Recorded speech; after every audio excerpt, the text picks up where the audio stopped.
સદગુરુદેવની જય। આપણે જે આ વાત કરી છે રાણીમાં રૂડીમાંની, એ ભજનની હજી 2 કડી બાકી છે। એમાં આ ભજનનું આપણે આખું ભજન એમાં પૂરું થશે। કોઈને ભજન લખવું હોય તો ગઈ શકાય એવું આ ભજન છે। ભજન મારી એક પુસ્તકે બનાવેલું છે। તો બીજી 2 કડી 2 ભાગ જોઈને પાછું ભજન લખી નાખીને ગઈ શકાય। રાણી માને રૂડીમાં સગી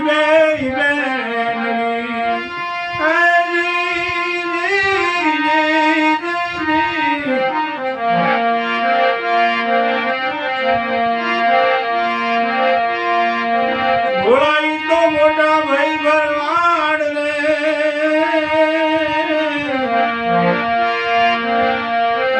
રાણી માને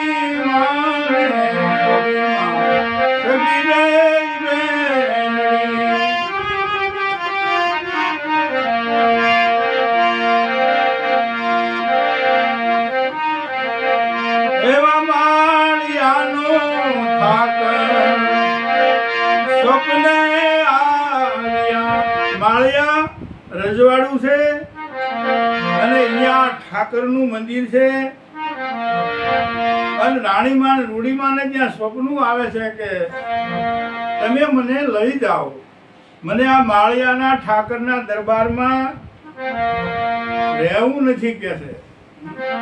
અને સપનું આવે છે રાણીમાં, સપનામાં આવીને કે છે કે મારે તમારી ભેળું રહેવું છે, તમે મને રાખો। અને ત્યારે રાણીમાં અને રૂડીમાં નક્કી કરે છે કે આપણે માળિયા જઈ અને મહારાજાને વાત કરી કે અમને સ્વપ્નું આવ્યું છે અને સ્વપ્નમાં તમારા માળિયાનો ઠાકર મારા કાળિયો ઠાકર કૃષ્ણ પરમાત્મા મૂંઝાય છે। અને આપણે વાત તો કરીએ કે છે માળિયાનો ઠાકર સ્વપ્ને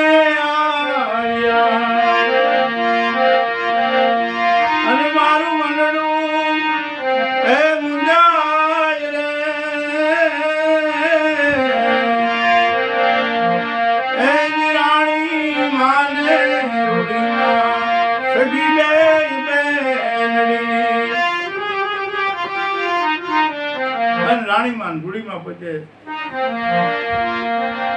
માળિયા જાય છે અને જઈને વાત કરે। અહીંયાના રાજા એકદમ ખુશી થઈ જાય છે કે રાણીમાં અને રૂડીમાંની કીર્તિ સારા પંથકમાં ફેલાઈ ગઈ હતી। એમને ઠાકર હાજર છે એટલે એ પોતે ખબર પડે છે, એકદમ રાજી થઈ જાય છે ને એ બધા એના સાથે જ્યાં રાણીમાં નો ઉતારો હતો એ ભરવાડના નીહડામાં ત્યાં કહેવરાવે છે કે માળિયાના ઠાકર ને લઈ જવા માટે આવ્યા છે। એટલે પોતે રાજા ત્યાં નીહડામાં જાય છે, હારે માણસો છે, રાણી સાહેબા છે બધાય, અને જ્યાં ઉતારે જાય છે અને કહે છે કે બોલો શું છે, તમે રાજમાં પધારો।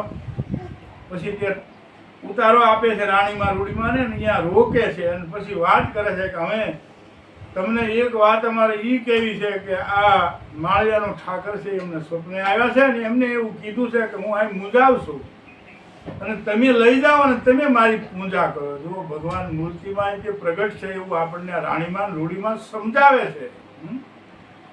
જો આપણો વિશ્વાસ ને ભાવ હોય તો એ તો એમની પાસે નહોતા, માળિયામાં હતા, માળિયા રાજમાં હતા, છતાં અહીંયાથી સ્વપ્ન આવ્યું। અને ત્યારે એ કહે છે કે ના ના તમે આજની રાત રોકાઓ અને અમારી મહેમાનગતિ માણો અને કાલ તમને અમે જવાબ દઈશું। અને પોતે રાણીમાં રૂડીમાં રાજમાં રોકાય છે। મોડે સુધી બધા દર્શનાર્થીઓ આવે છે અને રાતે રાજા અને રાણી બે વિચારણા કરે છે કે આના વિશે આપણે શું કહેવું આમને। કારણ કે આપણા રાજમાં જે ભગવાન હોય અને મંદિરમાંથી જો ભગવાન જવા માંગતા હોય તો આમાં આપણું કંઈ સારું કહેવાય નહીં, કારણ કે ભગવાન આપણાથી નારાજ છે એવું નક્કી થાય। એટલે બે ખૂબ વિચાર કરે છે કે રાણી બુદ્ધિશાળી વધારે હોય એવું માનવું છે, ઘણા એવું હોય તો સારું। એટલે એ એમ કહે છે કે તો આપણે એમ કહો કે તમે લઈ જાવીની ના નથી, પણ અમને કેમ ખબર પડે કે આ માળિયાના ઠાકરને તમારી હારે આવવું છે?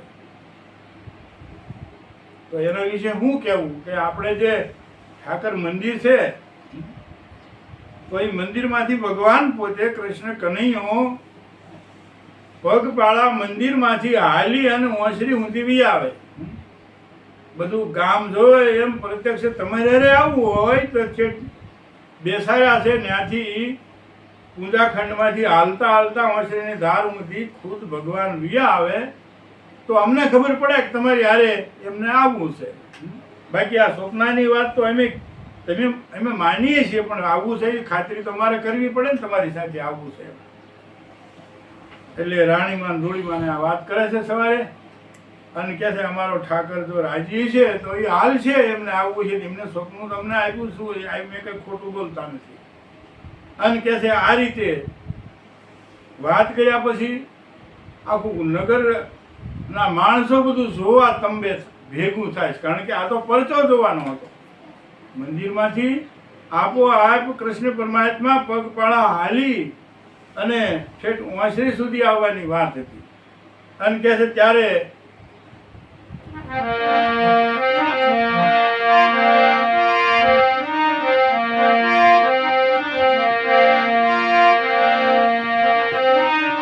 સતી માતાને વચને સાંભળો ચાલ્યા, નજરે જોવે આખું નગર રે, સતી માતાને વચને સાંભળો ચાલ્યા. અને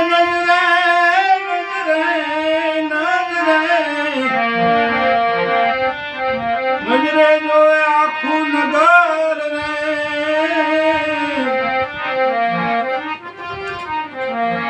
એવા રાણી માને રૂડીમાં સગી ભોળાઈ તો મોટા ભાઈ ભરવાડ રે, એવા રાણી માને રૂડીમાં સગી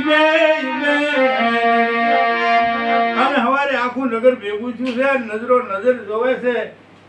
અને રાણીમાં રૂડીમાં બે હાથ જોડે કે હે મારા નાથ, તમારે અમારે આવવાનું હોય તો આપ ઊભા થઈને ડગલા ભરવા માંડો.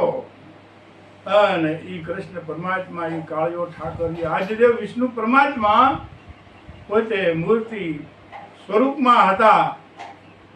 અને એ ફટ લઈને સિંહાસન ઉપરથી ફટફટ કરતા એ હાલવા માંડ્યા છે. અને રાણીમાં રૂડીમાં ઓસરીની ધારની હેઠે ઊભા છે, ત્યાં કટકટ કટકટ કટકટ આ મોજડીઓ સાથે કહે છે વિયા આવે છે. ઓસરીની ધારે પહોંચી ગયા અને બે આંગળીઓ આમ હાથની ઊંચી કરી અને બે બહેનોએ કહે છે બે આંગળીએ પકડી લીધા એ ઠાકરને.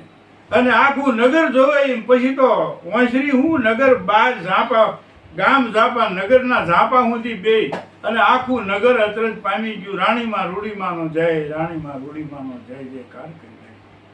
એ રાણીમાં રૂડીમાં એ આ જગતને દેખાડ્યું કે ઠાકર કોણ છે, ભગવાન કોણ છે. ભોળાનો ભગવાન છે કે છે હાસાનો ભગવાન છે.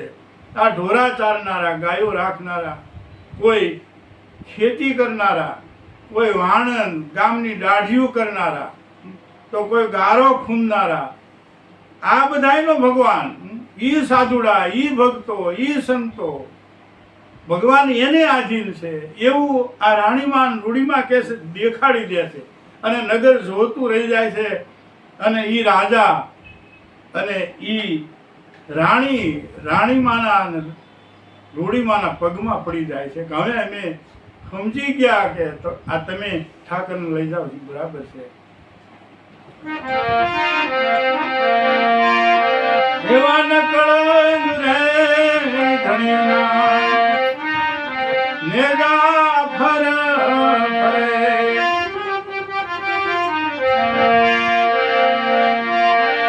હરકે જતી સતીને દ્વાર રે,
સદગુરુદેવની જય, રામદેવજી મહારાજની જય, સંતરામ બાપાની જય.